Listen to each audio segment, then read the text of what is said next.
함께 신앙 고백하시겠습니다. 전능하사 천지를 만드신 하나님 아버지를 내가 믿사오며 그 외아들 우리 주 예수 그리스도를 믿사오니 이는 성령으로 잉태하사 동정녀 마리아에게 나시고 본디오 빌라도에게 고난을 받으사 십자가에 못 박혀 죽으시고 장사한 지 사흘 만에 죽은 자 가운데서 다시 살아나시며 하늘에 오르사 전능하신 하나님 우편에 앉아 계시다가 자리로서 산자와 죽은 자를 심판하러 오시리라.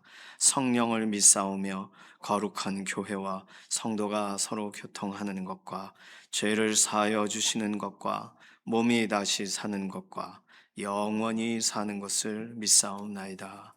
아멘. 찬송가 191장입니다.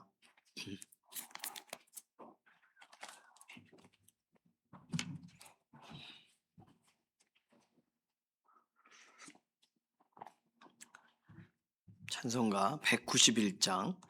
내가 매일 기쁘게 순례의 길 행함은 주의 팔이 나를 안보함이요, 내가 주의 큰 복을 받는 참된 비결은 주의 영이 함께함이라. 성령이 계시네, 할렐루야 함께 하시네. 좁은 길을 걸으며 밤낮 기뻐하는 거 주의 영이 함께함이라. 전내 죄에 빠져서 평안함이 없을 때 예수 십자가의 공로 힘입어 그 발 아래 엎드려 참된 평화 얻음은 주의 영이 함께함이라. 성령이 계시네, 할렐루야 함께 하시네. 좁은 길을 걸으며 밤낮 기뻐하는 것 주의 영이 함께함이라. 나와 동행하시고 모든 염려하시니 나는 숲의 새와 같이 기쁘다.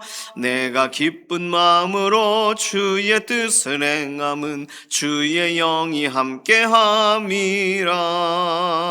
성령이 계시네, 할렐루야 함께 하시네. 좁은 길을 걸으며 밤낮 기뻐하는 것 주의 영이 함께함이라. 세상 모든 욕망과 나의 모든 정욕은 십자가에 이미 못을 박았네. 어두운 밤이 지나고 무거운 짐 벗으니 주의 영이 함께함이라.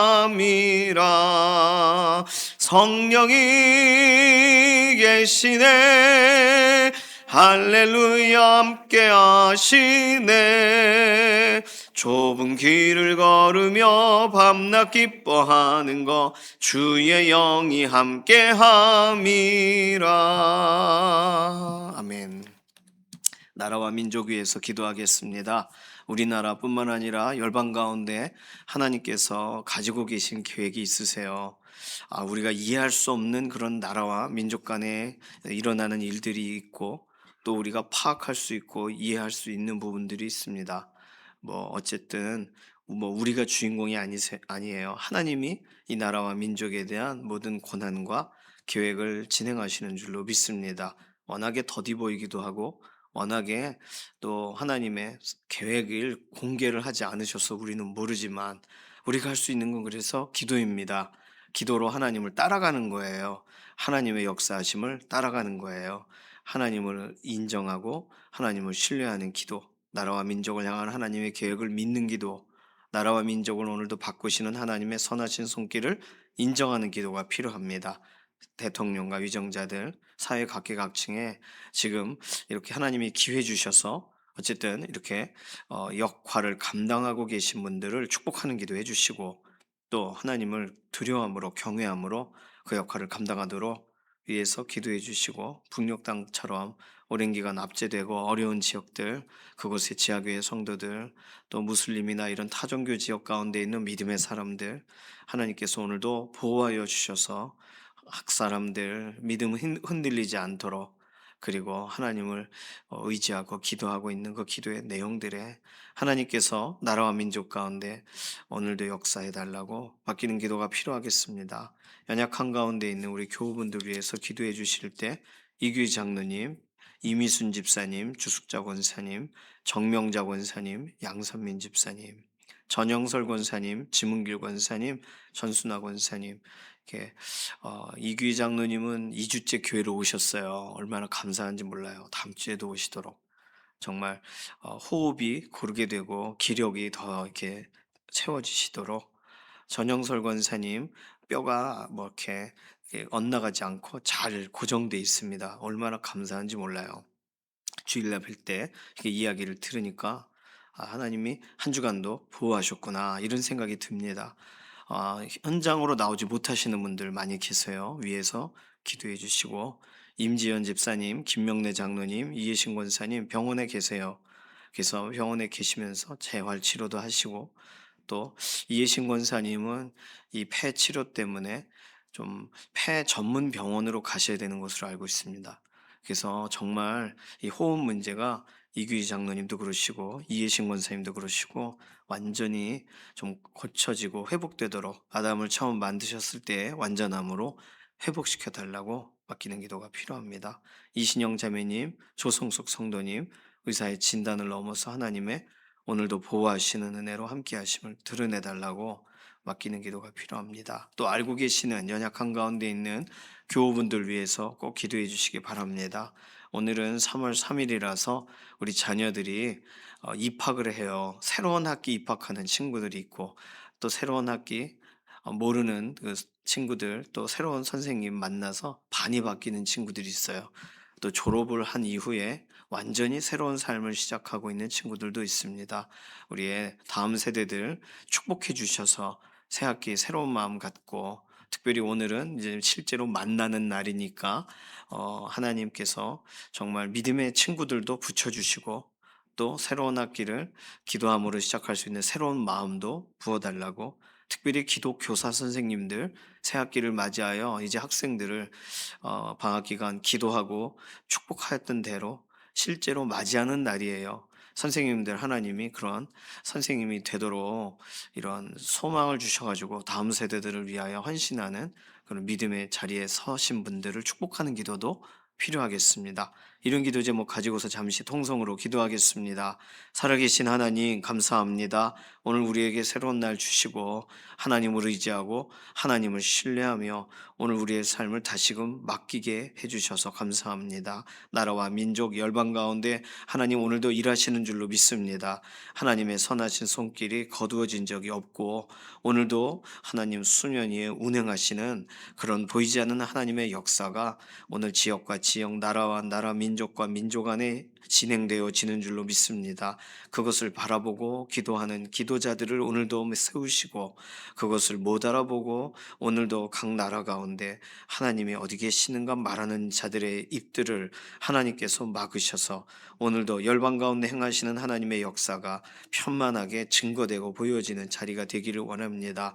특별히 대통령과 위정자들, 사회 각계각층의 인사들, 열방 가운데 하나님이 지금 기회를 주신 모든 위치에 세워져 있는 분들이 정말 정직하게 투명하게 그리고 하나님을 경외함으로 하나님을 두려워함으로 이 일을 감당하게 하시고 오늘도 전쟁이 있는 지역 또는 분쟁이 있는 지역 자연재해로 인하여 어려운 지역들이 하나님 오늘도 하나님을 바라보고 소망하며 회복의 현장으로 나올 수 있도록 화해의 현장으로 나올 수 있도록 치유의 현장으로 나올 수 있도록 나라와 민족 간에 하나님 오늘도 역사하심을 드러내 주시옵소서.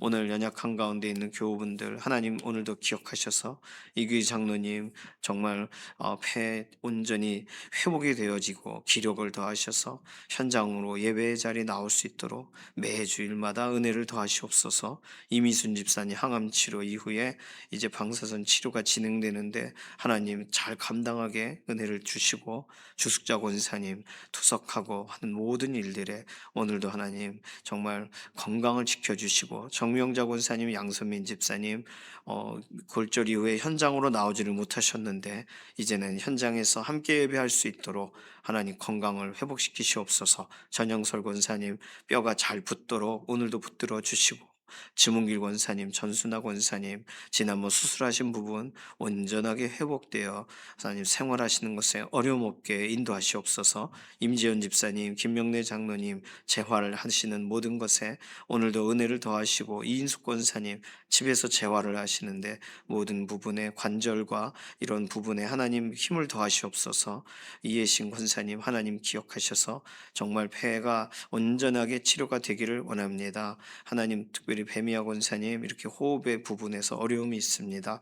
호흡이 고르게 되기를 원합니다. 이신영 자매님, 조성숙 성도님 의사의 진단을 넘어 하나님의 완전하신 회복을 더하시고, 김숙자 권사님 또 하나님 기억하시고, 정수길 장로님 건강을 지켜주시옵소서.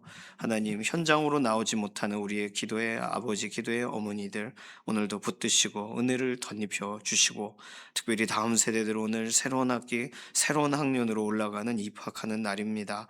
하나님 기억하셔서 이들의 삶에 좋은 친구들도 붙여주시고 학교에 잘 적응할 수 있게도 하시며, 특별히 이들을 위하여 기도하고 준비한 기독교사 선생님들 기도하며 축복하는 그 일들을 오늘부터 감당할 텐데, 다음 세대들을 향하여 정말 부모의 심정으로 이들을 기도하고 이들을 하나님 손에 의탁하는 믿음의 걸음이 계속 되게 하여 주시옵소서. 오늘 우리가 기도하고 간구하는 우리 개개인의 제목에도 응답하실 것을 인해 감사드리며 살아계신 예수님의 이름으로 기도드립니다. 아멘. 다니엘 1장 8절에서 16절까지 말씀입니다.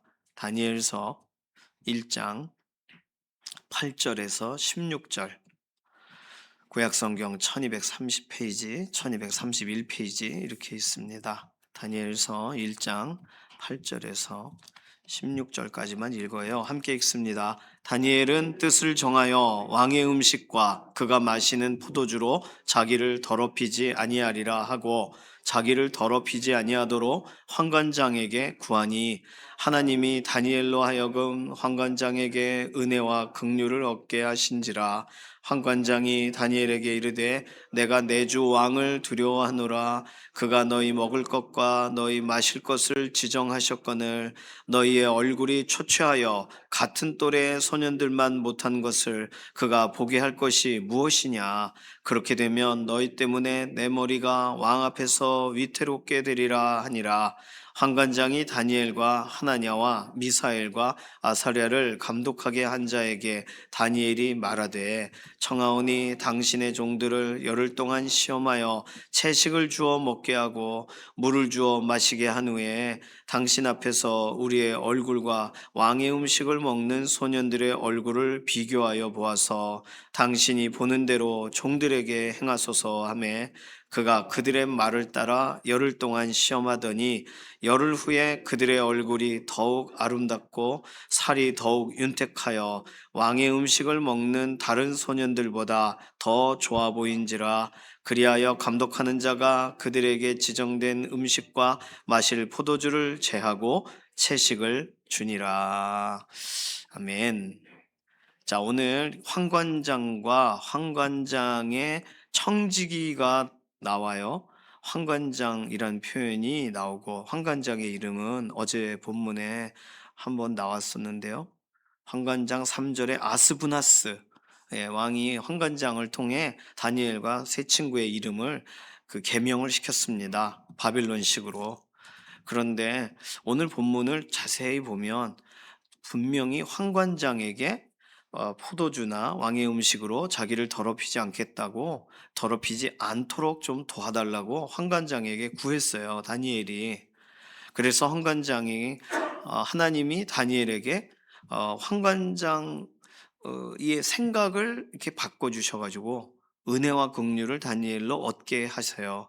환관장은 고민합니다. 10절에 너희들이 초췌해서 내가 어려움을 당하면 어떡하냐 그랬는데, 청하오니 당신의 종들을 열흘 동안 시험하여 채식을 주어 먹게 하고 물을 주어 마시게 한 후에 비교를 해 보십시오 합니다. 자, 11절 보시면 환관장이 다니엘과 하나냐와 미사엘과 아사랴를 감독하게 한 자에게 다니엘이 말하되, 되게 특이하게 써 있죠. 지금 환관장이 감독하게 한 자에게 다니엘이 말하되예요.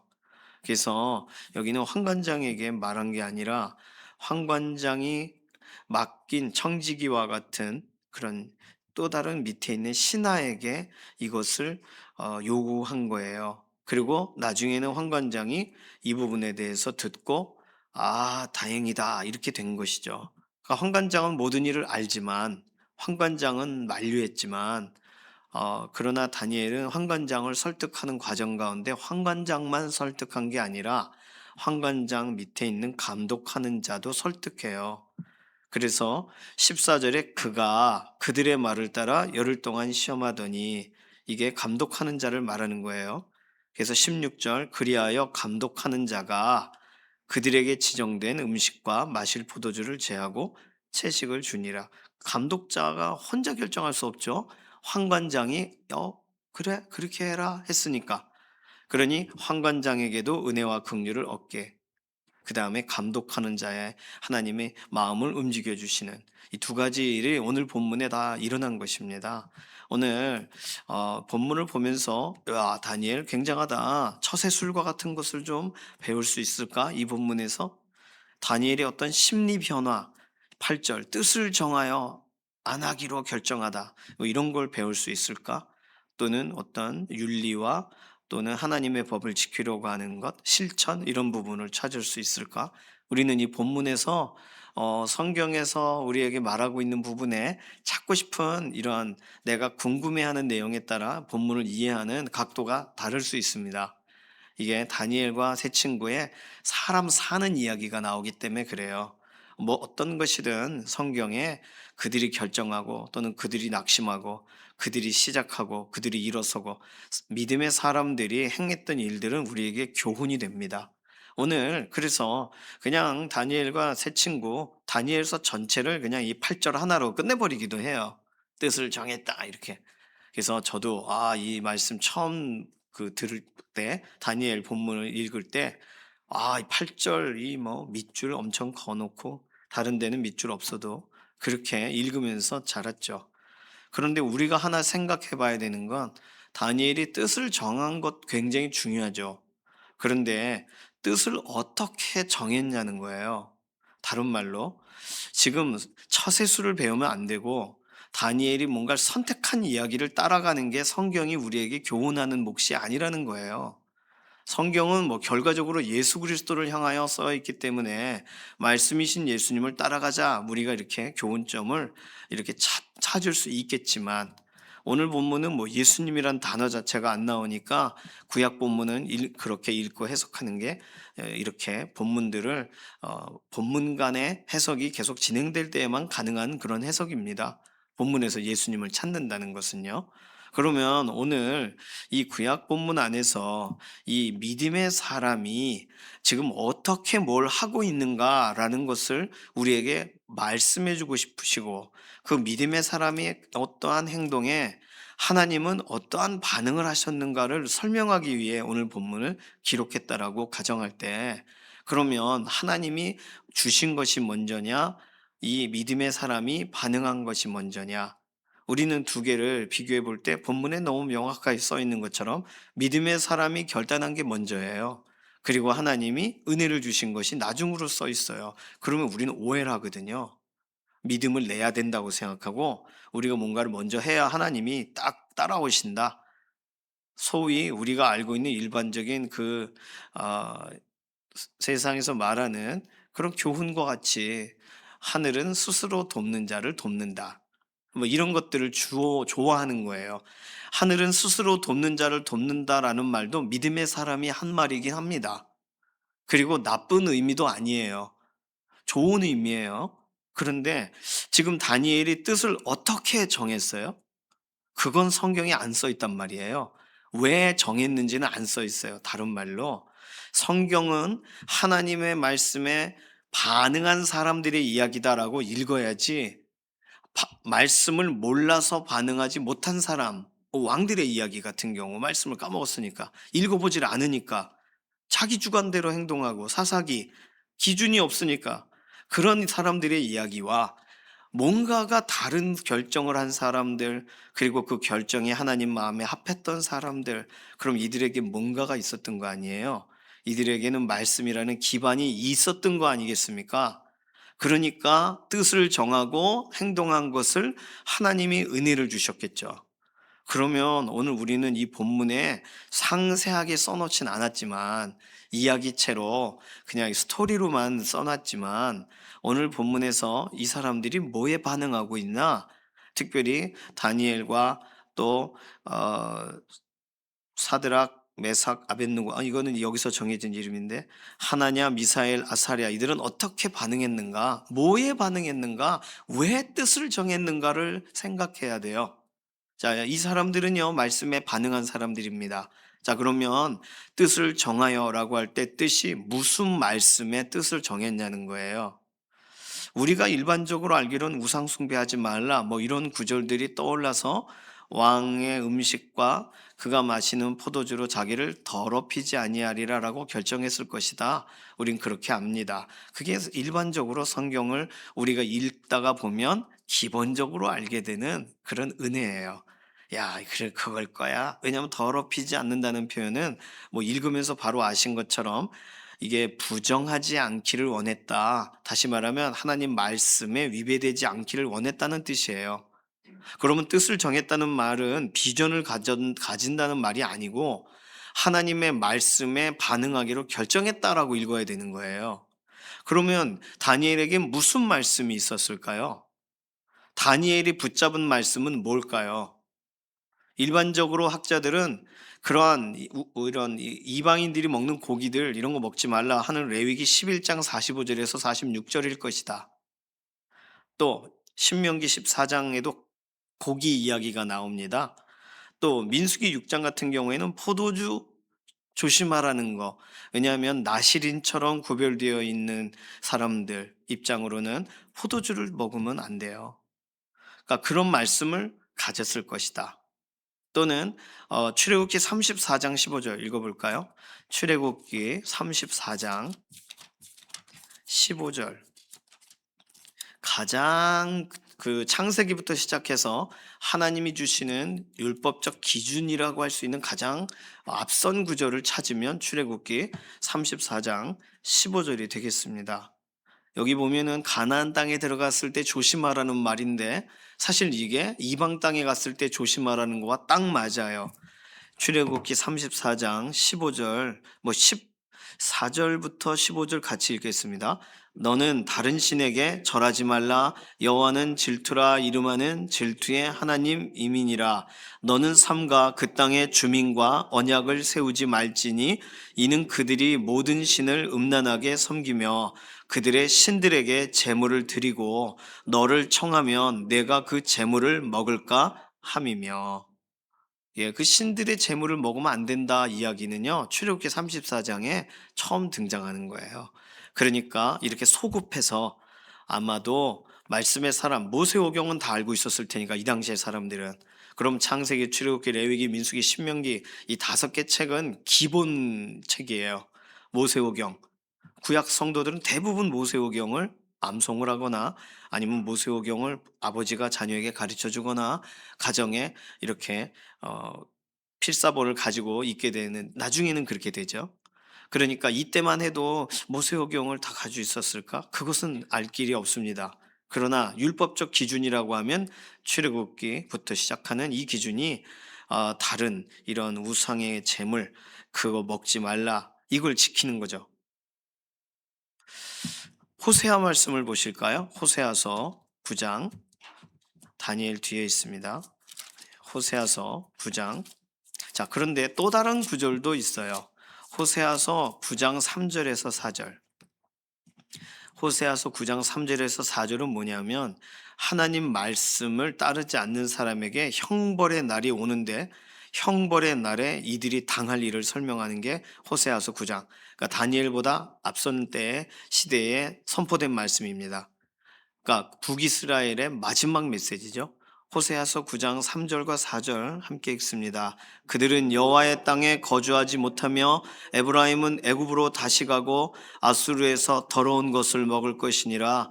그들은 여호와께 포도주를 부어 드리지 못하며 여호와께서 기뻐하시는 바도 되지 못할 것이라. 그들의 재물은 애곡하는 자의 떡과 같아서 그것을 먹는 자는 더러워지나니 그들의 떡은 자기의 먹기에만 소용될 뿐이라. 자, 에스겔 말씀도 찾아보겠습니다. 에스겔, 다니엘 바로 앞에 있어요. 에스겔 4장 13절 14절. 구약성경 1154페이지 에스겔 4장 13절과 14절. 여기는 흩어져서 부정한 것을 먹게 될 것에 대해 설명이 나와 있어요. 에스겔 4장 13절 14절 함께 읽습니다. 또 여호와께서 이르시되 내가 여러 나라들로 쫓아내어 흩어버릴 이스라엘 자손이 거기서 이같이 부정한 떡을 먹으리라 하시기로 내가 말하되 아하 주 여호와여 나는 영혼을 더럽힌 일이 없었나이다. 어려서부터 지금까지 스스로 죽은 것이나 짐승에게 찢긴 것을 먹지 아니하였고 가증한 고기를 입에 넣지 아니하였나이다. 아멘. 에스겔이 한 말이에요. 그러니까 에스겔은 이미 포로되어 끌려갔죠. 그리고서 그가 결심하고 그가 행한 일이 뭐예요? 스스로 죽은 것이나 짐승에게 찢긴 것이나 가증한 고기는 입에 넣은 적이 없어요. 그런데 하나님이 쇠똥으로 인분을 대신하노라. 이게 이 에스겔과 하나님이 이제 포로되어 끌려간 사람들이 예루살렘이 어떻게 멸망할 것인지를 토판에다가 공성태를 두르고 이걸 이제 드라마틱하게 설명해야 될 그런 어, 위치로 에스겔에 쓰임 받을 때 이런 이야기들이 나옵니다. 자, 하나님의 말씀에 하지 말라라고 말씀하실 때가 좋은 거였죠. 너희는 결국 이렇게 되리라라는 예고의 말씀보다는 오늘 우리들은요 더 많은 말씀의 기준을 가지고 있어요. 더 구체적으로 설명하는 말씀의 기준에 우리는 반응할 기회가 있어요. 오늘 다니엘은 지금 우상숭배 신에게 드린 고기 그런 거 먹지 마 이런 것에 반응했다라고 우리가 가정할 때 그것에 의해 뜻을 정했다라고 생각할 때 그 뜻을 어떤 방식으로 이제 그러면 정하고 진행하는가? 학자들이 가장 궁금해하는 건 뭐냐면 왜 이방 교육에 대해 거절하거나 이름을 개명당한 걸 돌려놓거나 하는 부분은 가만히 있었을까? 다니엘은 왜 이 부분에 반응을 하지 않았을까? 일반적으로 이 질문의 결론은 이 두 가지는 실제적으로 율법을 어기는 것은 아니라는 거예요. 매번 율법을 어기는 선택을 하는 건 아니라는 거예요. 이방 교육의 내용이 꼭 우상 숭배를 하라는 내용이 들어있지는 않을 수 있으니까. 이름이 바뀌었다고 해서 뭐 이스라엘 백성으로서의 정체성이 바뀐 건 아니니까. 다만 먹는 문제는 매일 선택하는 문제라는 거예요. 먹는 문제는 매일매일 이게 이건지를 아는데 먹으면 안 되잖아요. 그래서 이 먹는 뭐 코셔냐 아니냐를 떠나서 지금 먹는 문제에 대해서는 분명히 우상에게 올라갔다가 나온 것인데 아무리 진수성찬 소위 뭐 이렇게 고기도 이렇게 프라임 등급의 뭐 급이 높아도 그거 다 그냥 절하고 나온 건데 그걸 어떻게 먹어요? 그러니까 다니엘은 하나님의 말씀이 있어서 말씀으로 뜻을 정하고 어떻게 살기로 그 다음에 실제로 채소를 먹기로 선택한 자신이 선택할 수 있는 말씀을 따를 수 있는 기준은 먹는 부분에 대해 타협하지 않는 거예요. 그래서 모세의 율법을 더럽히지 않고 내 안에 하나님이 이미 주신 말씀의 기준을 더럽히지 않는 쪽으로 지금 환관장에게 구하고 그리고 환관장이 어려워 그럴 때 또 환관장을 설득하고 감독하는 자에게도 동일하게 왜냐하면 환관장은 오케이를 해도 감독하는 자들이 더 이렇게 우상숭배의 진심인 사람들이라면 이걸 하겠어요? 일르지 가서 그러니 모든 이 관문들의 자신의 순수함과 투명함과 정말 이스라엘 백성들은 이런 기준을 가지고 있는데 도와달라 하는 내용이 들어있는 거예요. 저자세로 했다는 뜻은 아니에요. 여기 그 채소라고는 써 있지만 원래 원어상으로 채소가 땅에서 자란 식물이란 뜻입니다. 그래서 채소를 먹기로 선택을 하는데 이 채소는 일반적으로 과일이나 말린 콩이었을 것이다. 이렇게 학자들이 설명합니다. 그러면 우리가 아는 이렇게 그 건강식을 했다라고 보긴 좀 어려워요. 그러니까 참으로 이것은 뜻을 정하고 한 번 말하고 그 뜻이 성경적임을 시험해 보도록 요청한 것까지가 열흘간의 시험이 이들에게는 정말 기도의 시간이었을 것으로 보여집니다. 열흘간에 확 이게 화색이 좋아져요? 알 수 없는 일이에요. 그러나 열흘간만 시험을 해 주십시오. 채식을 물을 먹게 해 주십시오. 그런데 열흘 후에 15절 보니까 그들의 얼굴이 더욱 아름답고 살이 더욱 윤택하여 그러면 이게 빼싹 마르고 이렇게 배고파 보이면 안 될 거 아니에요. 그런데 하나님이 어떤 은혜를 주셨는지 그렇게 청명하고 윤택해 보입니다. 그러니까 아유 이거 해도 되겠네. 감독하는 자가 지정된 음식을 제하고 채식을 주니라. 이렇게 쓰여 있습니다. 자, 이 일은요, 실제로 왕 앞에 서려면 이제 몇 년간 최소한 채식을 해야 돼요? 3년간 채식을 해야 됩니다. 지금 5절에 보면 왕이 지정하여 그들에게 왕이 주는 음식 이런 거 먹고 쫙 윤택하게 되어 3년을 기르고 왕 앞에 서서 왕이 역시 우리 이 나라의 인재로다 이렇게 돼야 되는 거예요. 그런데 이제부터 열흘간 시험하고 열흘간 하나님이 은혜를 주셨어요. 그리고는 이제 이들은 고기가 먹고 싶어도 선택하면 안 돼요. 3년간.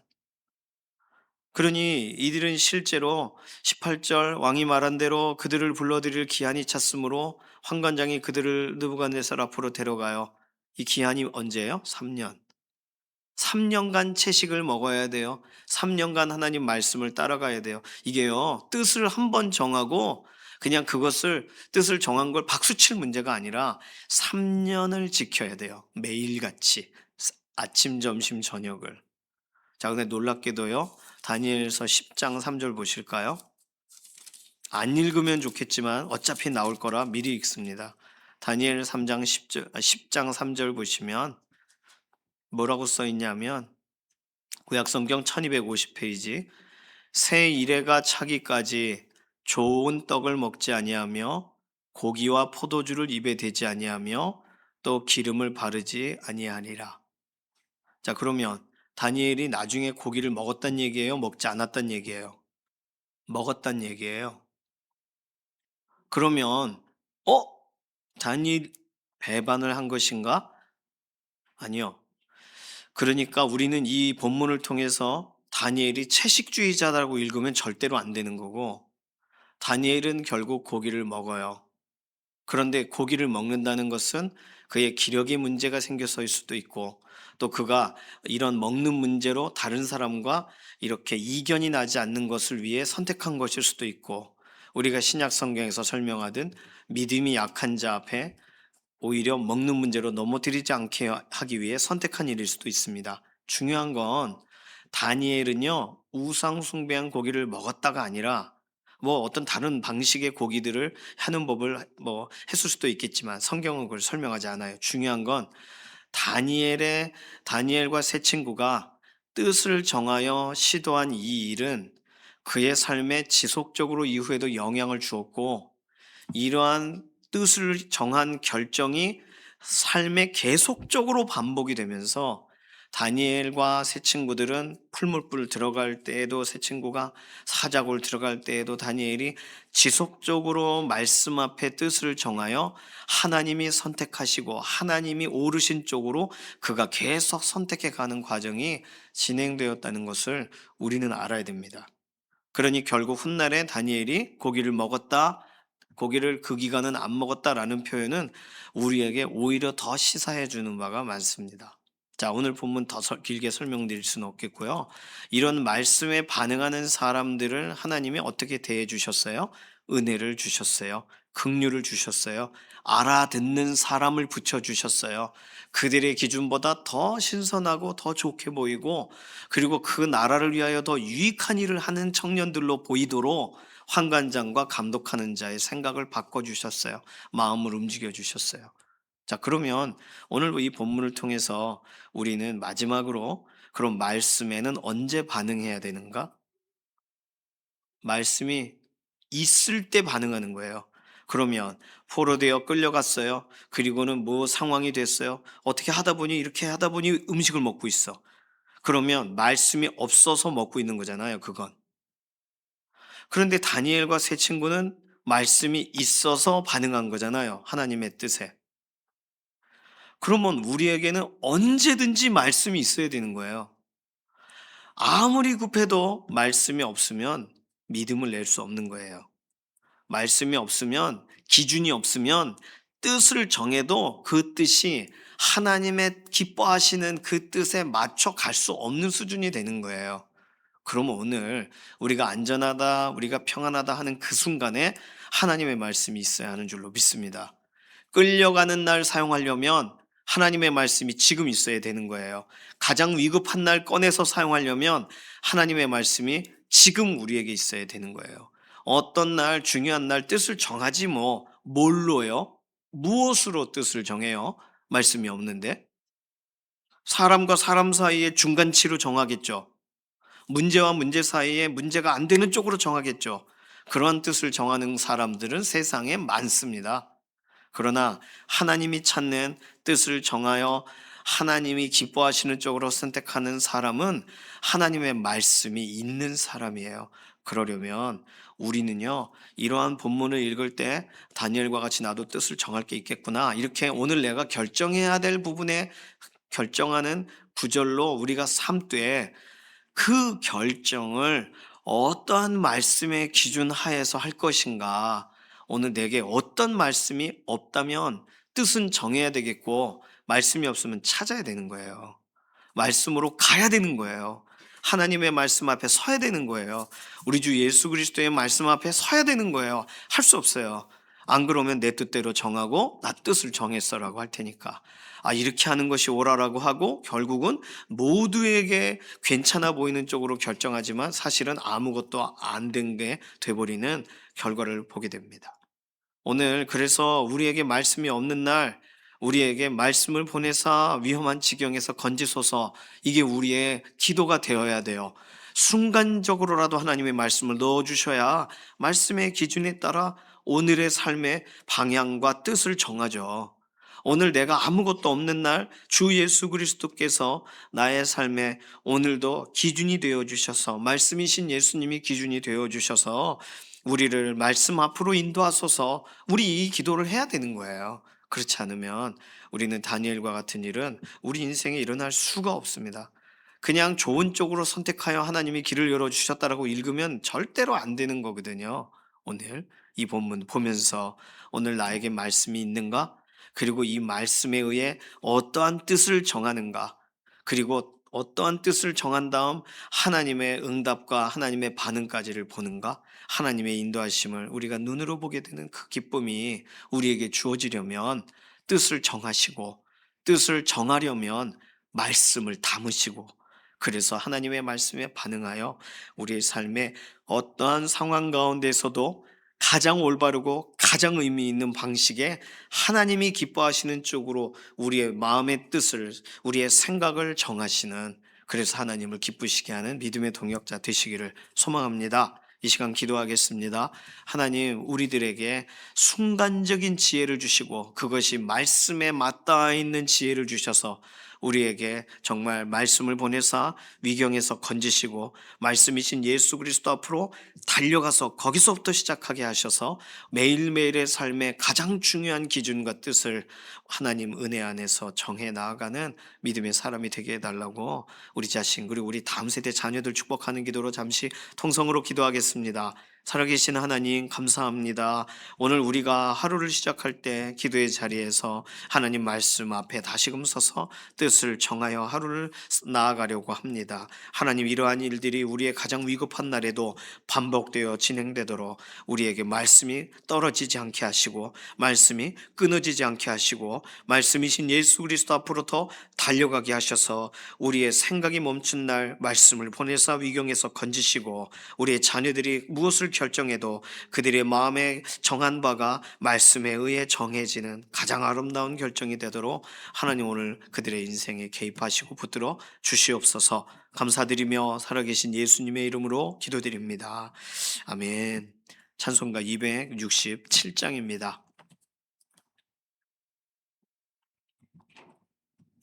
267장